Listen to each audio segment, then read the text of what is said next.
Tammer. An elderly man, possibly beyond 80, with gray-white short-cropped hair.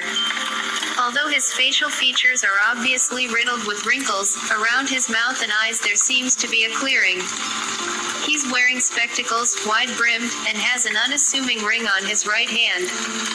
He's sitting in a rocking chair, rocking back and forth, and looking out a window to the field beyond. Right now he sings a song, inaudible. Tasha Manning. A nurse about 25 or so. Red hair, long, and a penchant for gab. She's slightly stocky and is easily distracted. Marcus Straight. A young chap, who hangs around David. Seems to take a liking to the stories David tells him and often sits at the end of the chair on a footrest. Lou Gatwig. David's roommate. Comatose. The setting is fairly simple, just a room, whitewashed and unappealing. There's a large picture window with a view, 2 beds and an old crickety rocker with footrest. A nightstand is set between the beds, a lone flower, sunflower, drooping slightly in a vase. David is obviously distracted as Tasha comes in to administer his meds orally. He sips the water, not losing sight of the field beyond the window. Tasha. David. David. You have a visitor. David simply nods slightly in acknowledgement. Tasha. It's Marcus. As she turns to leave, Marcus comes running up and is stopped by Tasha. Remember Mark, not too long. Lou has to be turned and washed. Marcus. Okay Ms. Manning. As Tasha leaves closing the door behind her, Marcus goes over to David, past Lou, and as usual sits on the footrest in front of David. Hi Dave. I came as soon as I could, right after school. At first David just smiled and continued his stare outside, then he turns to Marcus, wiped his mouth and chin, and continued rocking as Marcus just sat waiting for a response. David. You know, every time you come here, my heart races a little. My mind sharpens, my hands shake, and I feel alive.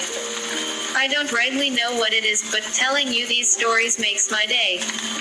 Marcus. Tell me a story Dave, a new one. Like the time you spent in the mountains. David. Marcus, I'm gonna tell you a story, but it is a story far different from the others. You won't understand the meaning now, but in time, it will cheer you up in times of despair. This is my gift to you for all the joy you coming here brings me. Marcus staring in expectation. Okay Dave. David looks back outside at the field as he starts. When I was a boy not much older than you, well maybe a little younger, I remember a certain Christmas night. I sat up past my bedtime, oh I knew I wasn't supposed to. But I wanted to see Santa Claus for myself, and all the little reindeer. My mother he laughs she wasn't much of a cookie baker. But boy could she make delicious fudge so delightfully wonder it make a sad frown turn upside down. Oh, as I waited I dug into that fudge, and during the course of the night my hands and face became encrusted in it, I was eating it heartily and started getting a bellyache. David breaks into an elongated fit of laughter which causes Tasha to check on him. David you okay? Marcus. He's okay Ms. Manning. Dave's just telling me another story. Tasha leaves as David, nary a wink from the window, continues. So there I was, with the fudge, waiting till midnight for Santa and his reindeer to land on our roof. It was a full moon, no snow falling, and I figured to get a good view. But midnight rolled around. Then 5 minutes passed, then 10, 15. I was disappointed, and a little heartbroken, but I eventually went on to bed. David pulls a handkerchief from his robe, blowing his nose. You know, that morning when I woke up, my fingers still covered in fudge goo, I remember it clear as yesterday. I licked my fingers as they reminded me of a Santa-less night and didn't expect much if anything for presents as I knew he never came. So I just wandered on downstairs, not really hungry, and saw everyone else downstairs. Again Dave pulls out the hanky and now wipes his eyes. They were standing around my father, who was lying on the floor motionless. I don't know how to describe to you what went through my head then, but I knew then Christmas would come no more for me. A lone tear escaped David's eyes. And I found out then why Santa never came that prior night. Marcus. Wow, Dave, you saw your dad die. The sun was lowering on the horizon as David continued. I didn't know too much about death then. It wasn't until I was around 20 when I lost my girlfriend Gina Mills. She had such a perfect smile that would brighten everyone's day, like yours, Mark. Marcus yawning. Thanks, Dave. David continuing. She and I would talk for hours on end. We could relate about anything. Yeah, I'd say she was the love of my life. One night, yeah, I believe it was a Christmas Eve, we decided to give each other our present the night before. Well, she had to go home to be with her family for Christmas anyway. She gave me this. He shows Marcus the ring on his finger. Marcus. Cool. Boy, she must have really liked you. David still in contemplation. Look at the inscription, son. Marcus reading it slowly. It says, never never.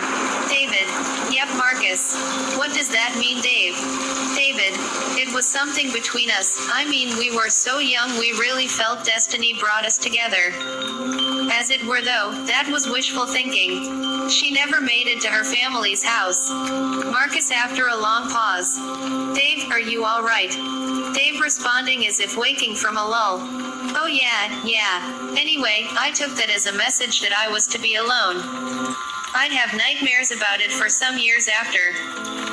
Haha, sometimes I could almost hear her, in the guise of a unicorn, speaking to me, you know about the loneliness. Then I'd say when I was about 30 I met a good friend named Charlie.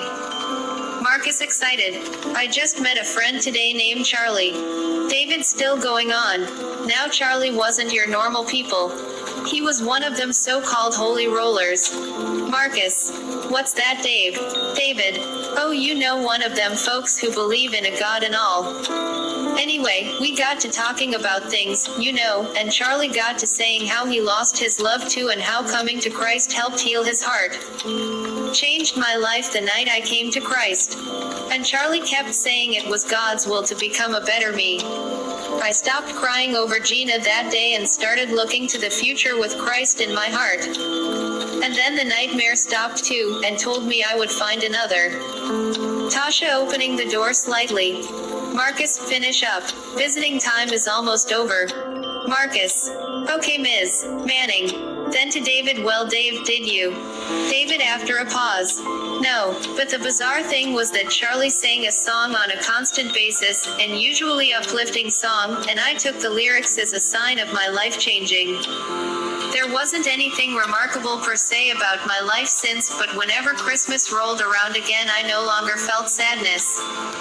Only joy and peace. Marcus. Dave, why are you crying? David. Son, these are not tears of sadness. Still though, Charlie was a true friend. His words helped heal my torn heart. When he passed, I felt an even greater loss than Gina, but I don't cry. I smile knowing he's in a better place. Marcus looking confused. David, I don't understand. Where is Charlie now? David. It's a place where he pauses. Well, one day, Mark. One day.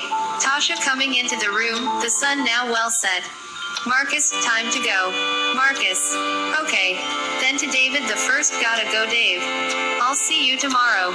David doesn't respond, and don't notice Marcus's departure.